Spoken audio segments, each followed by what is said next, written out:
Brought to you by TechnoSpark 20 series smartphones. I'm superhuman. मुसलमानों को इतने मकान मिल गए हैं और 2.5 लाख रुपए 50-50 गज पे भी मिला है। तो मैं प्रधान जी की तारीफ़ करना चाहती हूँ कि ऐसा आज मैं जो मिली, जो इनका भाषण सुना तो मालूम हुआ ऐसा कोई भेदभाव नहीं है, जाति में भी कुछ नहीं है, सब जाति वालों के लिए सब कुछ मिलता है। बहुत अच्छा लगा। प्रधानमंत्री जी कोई भी ऐसा मामला नहीं रखते हैं कि किसी के साथ भेदभाव का हो, सभी को एक समान लेके चलते हैं, सबका साथ सबका विकास और सबका विश्वास। 2 दिन पहले बयान दिया था, मुसलमानों को इनडायरेक्ट वे में घुसपैठिया कहा था, साथ ही कहा था विपक्षी पार्टी अगर सत्ता में आती हैं तो वो मुसलमानों का भला करेंगी और किसी को योजनाओं का लाभ नहीं देंगी। ये बयान क्यों आते हैं फिर, अगर वो ये सारी चीज़ें जो आप कहना चाह रहे हैं? देखिए, ऐसा बयान कोई हमारे प्रधानमंत्री जी ने नहीं दिया है। जी मोदी जी ने बोला है, ये सुनकर बहुत अच्छा लगा। जैसे कि उन्होंने कहा है जो अन्य पार्टियां हैं जो मलाई खाती हैं और मुस्लिमों को एक जैसे दूध से मक्खी फेंक देते हैं, इस तरीके से यूज़ करके फेंक देते थे। अच्छा, ये बाकी पार्टियां दे रही हैं? हाँ, बाकी पार्टियां नहीं, बाकी पार्टियां सिर्फ हमारे वोट का इस्तेमाल करती हैं। देश के प्रधानमंत्री नरेंद्र मोदी आज अलीगढ़ में मौजूद थे। उन्होंने हाथरस और अलीगढ़ लोकसभा पर भारतीय जनता पार्टी के घोषित उम्मीदवारों के समर्थन में जनसभा को संबोधित किया। इस संबोधन में उन्होंने विपक्षी पार्टियों पर जमकर निशाना साधा है। साथ ही मुसलमानों को लेकर उन्होंने बहुत सारी बातें अपने संबोधन में कहीं, चाहे बात हज की हो या महिलाओं के अकेले हज पर जाने की बिना महरम के। साथ ही 3 तलाक को लेकर भी प्रधानमंत्री नरेंद्र मोदी ने सीधे सीधे कहा कि उन्होंने ऐसा कानून बनाया जिसका सीधा लाभ मुस्लिम महिलाओं और उनके परिवार को मिल रहा है। प्रधानमंत्री मोदी की जनसभा में शामिल होने पहुंचे मुस्लिम समाज के लोग मेरे साथ मौजूद हैं। इनसे जानना चाहेंगे कि इन्होंने प्रधानमंत्री के संबोधन को सुना है, क्या कहना है इनका, किस तरीके से देखते हैं उसको। क्या नाम है आपका? मेरा नाम कुरैशा खान है और मैं धोर्रा दिलशाद कॉलोनी से आई हूँ। एक NGO चलाती हूँ 9 साल से, आशियाना वेलफेयर सोसाइटी है। तो मैंने अपनी सारी महिलाओं से कहा, पूरा मेरा स्टाफ आया मोदी जी से मिलने के लिए। लोग जैसे कहते थे कि मुसलमानों का मोदी जी साथ नहीं देते हैं, तो हमने कहा हम भी आज जाके देखते हैं। तो ऐसा भेदभाव हमने कुछ नहीं पाया। जितनी भी स्कीमें मोदी जी प्रधानमंत्री जी की हैं हमारी, सब हमें मिल रही हैं। और हमने काफ़ी PM योजना वाले लोन कराए हैं जिसमें 35% सब्सिडी भी मिली है हमें, और 50,000 1 लाख ढकेल लगाने वाली लेडीज़ों को जो मेरे NGO ने करा है। जितने मकान मेरी मुस्लिम महिलाओं को मिले हैं, तो उद्योग में एक बाबूजी ने भी मुझे बोला कि मैडम ये आपकी वजह से मुसलमानों को इतने मकान मिल गए हैं और 2.5 लाख रुपए 50-50 गज पे भी मिला है। तो मैं प्रधान जी की तारीफ़ करना चाहती हूँ कि ऐसा आज मैं जो मिली, जो इनका भाषण सुना तो मालूम हुआ ऐसा कोई भेदभाव नहीं है, जाति में भी कुछ नहीं है, सब जाति वालों के लिए सब कुछ मिलता है। प्रधानमंत्री मोदी ने अपना 2 दिन पहले संबोधन दिया था और उसमें उन्होंने ये कहा था कि कांग्रेस सरकार अगर आ जाती है सत्ता में तो वो सारा लाभ मुसलमानों को दे देगी। उन्होंने मुसलमानों को एक जगह पर यह भी कहा कि ये कांग्रेस पार्टी या विपक्षी पार्टी सत्ता में आई तो ज़्यादा बच्चे वालों को ये लाभ दे देंगे, घुसपैठियों को लाभ दे देंगी। तो ये इस तरीके के जो बयान है जो सीधे घुमा फिरा कर टारगेट कर रहे हैं, इसको किस तरीके से देखते हैं? इसको यही देखते हैं, इस बार मोदी जी की लहर चल रही है, हमें कुछ नज़र नहीं आ रहा, हमें तो मोदी जी नज़र आ रहे हैं।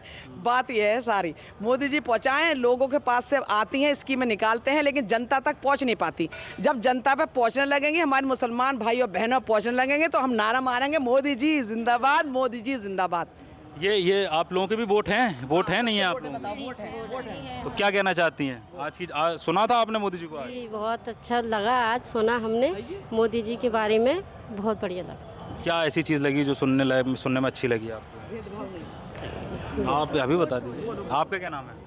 बताओ। सलमा। अरे खोल दूँगी, कोई बात नहीं, बता दीजिए क्या लगा आज का जनसभा में आपको? मतलब सही लगा, जो गरीब लोग हैं जो परेशान हैं उनकी मदद कर रहे हैं। बेवा उड़ते हैं। हाँ, उन्हों की पेंसिल बनवाए, भेदभाव नहीं है कोई।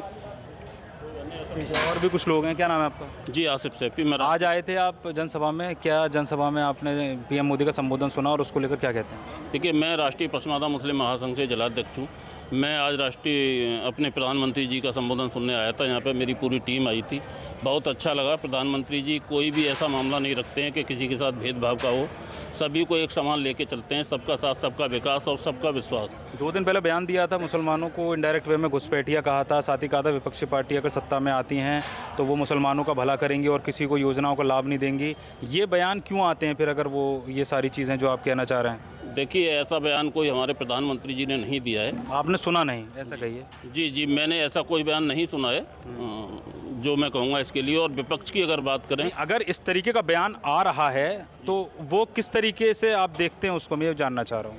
नहीं, ये सिर्फ विपक्ष की राजनीति हो सकती है। बाकी हमारे प्रधानमंत्री जी का ऐसा कोई बयान मैंने नहीं सुना है, क्योंकि वो सभी को साथ लेकर चलते हैं, चाहे वो हिंदू हो या मुस्लिम हो। और अगर नीतियों की बात करेंगे तो जितनी भी हमारे योगी जी की और मोदी जी की नीतियाँ हैं वो सभी के लिए एक समान है, चाहे वो हिंदू हो या मुस्लिम हो। ऐसा कोई भेदभाव वाली राजनीति प्रधानमंत्री जी नहीं करते हैं। प्रदेश में एक भी मुस्लिम मंत्री नहीं है जिसके पास कैबिनेट का दर्जा हो। नहीं, कैबिनेट का दर्जा नहीं है, लेकिन दर्जा प्राप्त राज्य मंत्री तो अब बहुत सारे हैं। कितने सारे मंत्री तो हैं। कैबिनेट के योग्य नहीं है कोई? नहीं, कैबिनेट के नहीं है। अभी सरकार बनेगी, फिर से मौका देंगे, ऐसा नहीं है। 10 साल में योग्य नहीं हो पाया कोई? नहीं, देखिए, ये तो हिसाब होता है कि पहले नहीं था, लेकिन अब अगले बार मौका मिलेगा। लेकिन प्रत्याशी काफ़ी हैं। प्रत्याशी देखिए, प्रत्याशी तो हमारे मुसलमान मोमडन की बात कर रहे हैं। जी जी। नहीं, मोमडन इस क्षेत्र में तो प्रत्याशी के लायक है ही नहीं। यूपी में? नहीं, यूपी में तो ऐसे होंगे और जगह, जो मेरी जानकारी में नहीं है। क्या नाम है आपका? मेरा नाम चाहत सैफी। क्या रहा आज संबोधन में, आप सुनने आए थे, जिस तरीके की बातें प्रधानमंत्री ने कही, किस तरीके से देखते हैं? बहुत अच्छे से देखा हमने, बहुत अच्छा लगा मैं। मोदी क्या अच्छा लगा? ऐसा मोदी ने सब कुछ कहा, मुसलमान वो पसमानदा मुस्लिम महासंघ के लिए कहा, बहुत बढ़िया कहा उन्होंने। और कोई उन्होंने बेलबावत वाली बात ही नहीं कही उसमें। काफ़ी मुसलमान। क्या नाम है आपका? जी, मेरा नाम बशारत है। मैं माननीय श्री मोदी जी का संबोधन सुनने आया था। बहुत क्या सुना, क्या अच्छा लगा? सुना कि पसमानदा के बारे में जो हमारे श्री मोदी जी ने बोला है, ये सुनकर बहुत अच्छा लगा। जैसे कि उन्होंने कहा है, जो अन्य पार्टियां हैं जो मलाई खाती हैं और मुस्लिमों को एक जैसे दूध से मक्खी फेंक देते हैं, इस तरीके से यूज़ करके फेंक देते थे। अच्छा, ये बाकी पार्टियां दे रही हैं? हाँ, बाकी पार्टियां नहीं, बाकी पार्टियां सिर्फ हमारे वोट का इस्तेमाल करती हैं। अच्छा, कौन सी पार्टी देती है फिर? जैसे सपा ले लो, कांग्रेस ले लो। अच्छा, ये तो मतलब यूज़ करती हैं हाँ, आपका? हमें यूज़ करती हैं। अच्छा, और आपका फ़ायदा कौन देता है? और हमारा जो फ़ायदा दे रहे हैं वो श्री हमारे बीजेपी पार्टी दे रही है, माननीय कैसे? मोदी जी मुझे इस तरीके से फ़ायदा दे रहे हैं। जैसे विश्वकर्मा योजना जो चलाई है, जो हम कामगार हैं, अगर हम कोई चीज़ के मूर्तिकार हैं या किसी चीज़ को मोची हैं या दर्जी हैं, तो हमें वो लोन दे रहे हैं, जिससे हम अपना जो है रोज़गार शुरू करेंगे। और इसके अलावा हमें फ्री राशन दे रहे हैं और जो है आवास फ्री मिल रहा है, सब कुछ कर रहे हैं। 35% सब्सिडी है। मोदी जी का ये नारा है जो इस बार ताला लगाना है, भाजपा और कांग्रेस सपा, तो इस बार बहुत ऐसा ताला लगेगा जो फिर खुलेगा नहीं। महंगाई पर कब लगेगा? महंगाई पर ताला तो मोदी जी लगाएंगे जब विकास कर देंगे, सब कर देंगे, तो महंगाई पर रोजगार मिलेगा। रह गया है अभी? हाँ, रह गया है विकास। अभी पूरा कहाँ, विकास अभी इतना पूरा नहीं हुआ है। क्या क्या रह गया है? अभी तो मान लो जैसे हमारे अलीगढ़ स्मार्ट सिटी है, तो अभी पूरे तरीके से नहीं बना है, आधा है। लेकिन अब आने वाले वक्त में वो भी हो जाएगा। हमारे गौतम जी जब 5 लाख से जीतेंगे ना, तो पूरा अलीगढ़ जो है 5 लाख से जीतेंगे? जी जी। पढ़ेंगे कितने? अब जितना पढ़े, लेकिन अनुमान ये कम से कम सारे उन्हीं को पड़ जाएंगे? नहीं, सारे उन्हीं को नहीं पड़ जाएंगे, लेकिन हमारा एक अनुमान है कि, और एक दुआ है कि वो 4-5 लाख से जीते। आप लोग मुसलमानों, आप मतलब आपका कहना ये है कि मुस्लिम समाज बीजेपी के साथ है, आप लोग बीजेपी के साथ हैं? जी जी, हम साथ तो हैं। आप लोग कब से साथ हैं बीजेपी के? हम बीजेपी से अभी ये समझ लो कि अभी कम से कम ऐसे 2-2.5 साल हो गया, 2-2.5 साल से साथ है जी। ये थे मुस्लिम समाज के कुछ लोग जो भारतीय जनता पार्टी के लोकसभा प्रत्याशी सतीश गौतम की जनसभा में शामिल होने आए थे। जनसभा को प्रधानमंत्री नरेंद्र मोदी ने संबोधित किया है। इसके साथ ही हाथरस लोकसभा प्रत्याशी के समर्थन में भी ये जनसभा थी। मुस्लिम समाज के लोगों का कहना है, महिलाओं का और लोगों का, कि प्रधानमंत्री मोदी ने बहुत योजनाएँ मुसलमानों के लिए लागू की हैं और उनका लाभ सीधे सीधे मुसलमानों को मिल रहा है। और जो चीज़ें रह गई हैं वो निश्चित तौर पर इनका उम्मीद है, इनका मानना है कि आने वाले समय में पूरी होंगी।